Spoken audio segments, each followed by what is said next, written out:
اب ہم آتے ہیں سیدنا ابراہیم علیہ السلام کے قصے کی طرف، لیکن اس سے پہلے یہ وضاحت کر دیں کہ سیدنا ابراہیم علیہ السلام کے واقعے کے ساتھ چند دوسرے انبیاء علیہم السلام کے واقعات بھی وابستہ ہیں، مثلا سیدنا لوط علیہ السلام کا واقعہ، اس لیے کہ یہ سیدنا ابراہیم علیہ السلام کے بھتیجے بھی ہیں اور ان کے پیروکار بھی۔ اسی طرح آپ کے صاحبزادوں سیدنا اسماعیل اور سیدنا اسحاق علیہ السلام کے واقعات ساتھ ساتھ چلتے ہیں۔ اس کی وجہ یہ ہے کہ سیدنا اسماعیل علیہ السلام کی ولادت کے وقت ابراہیم علیہ السلام کی عمر 87 سال تھی، اور سیدنا اسحاق علیہ السلام کی پیدائش کے وقت سیدنا ابراہیم علیہ السلام کی عمر 100 سال تھی، جبکہ سیدنا ابراہیم علیہ السلام کی کل عمر 175 سال ہوئی، اس لیے ان کے واقعات ساتھ ساتھ چلتے ہیں۔ ابراہیم علیہ السلام کا قصہ سناتے ہوئے ان حضرات کا ذکر ساتھ ساتھ ضرور آئے گا، تو آئیے شروع کرتے ہیں قصہ ابراہیم علیہ السلام کا۔ صالح علیہ السلام کے بعد اللہ تعالیٰ نے سیدنا ابراہیم علیہ السلام کو مبعوث فرمایا۔ ابراہیم علیہ السلام جد الانبیاء ہیں، عظیم المرتبت اور اولو العزم پیغمبر ہیں۔ آپ کے والد کا نام طارق تھا، جبکہ اس کا لقب آزر تھا۔ آزر مدد کرنے والے کو کہتے ہیں۔ یہ شخص اپنے قبیلے کے افراد کی مدد کیا کرتا تھا، غمخواری کرتا تھا، اس لیے اس کا لقب آزر مشہور ہو گیا تھا۔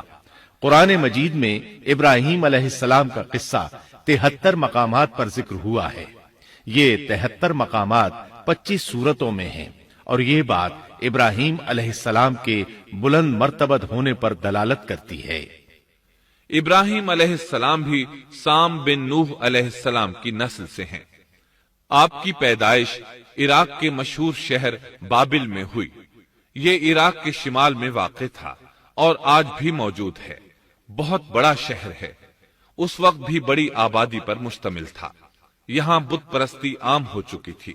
اللہ تعالی سورۃ العنکبوت آیت 25 میں فرماتے ہیں، ابراہیم نے کہا کہ تم نے جن بتوں کی پرستش اللہ کے سوا کی ہے، انہیں تم نے اپنی آپس کی دنیاوی دوستی کے بنا پر معبود ٹھہرا لیا ہے۔ مطلب یہ کہ وہ لوگ اللہ کی عبادت بتوں کو اللہ کا شریک ٹھہرا کر کرتے تھے۔ ابراہیم علیہ السلام نے اپنے باپ سے اور اپنی قوم سے کہا کہ یہ مورتیاں جن کے تم مجاور بنے بیٹھے ہو کیا ہیں؟ انہوں نے جواب دیا، ہم نے اپنے باپ دادوں کو انہی کی عبادت کرتے پایا ہے۔ اللہ تعالیٰ ان کے بارے میں فرماتے ہیں، اے نبی، انہیں ابراہیم علیہ السلام کا قصہ سنا دو، جبکہ انہوں نے اپنے باپ اور اپنی قوم سے فرمایا، تم کس کی عبادت کرتے ہو؟ کہنے لگے، بتوں کی، ہم تو برابر ان کے مجاور بنے بیٹھے ہیں۔ ابراہیم علیہ السلام نے فرمایا، جب تم انہیں پکارتے ہو تو کیا وہ سنتے بھی ہیں یا تمہیں نفع اور نقصان پہنچا سکتے ہیں؟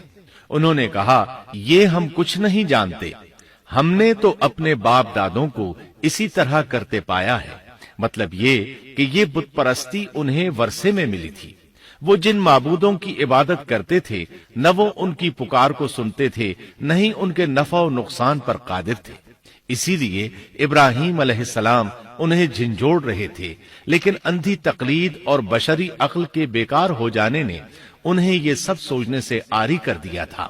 اللہ تعالیٰ نے ابراہیم علیہ السلام کی خصوصی رہنمائی فرمائی تھی، جیسا کہ سورۃ الانبیاء آیت 51 میں ہے، اور ہم نے ابراہیم کو پہلے سے ہدایت عطا فرما دی تھی اور ہم اسے جانتے تھے۔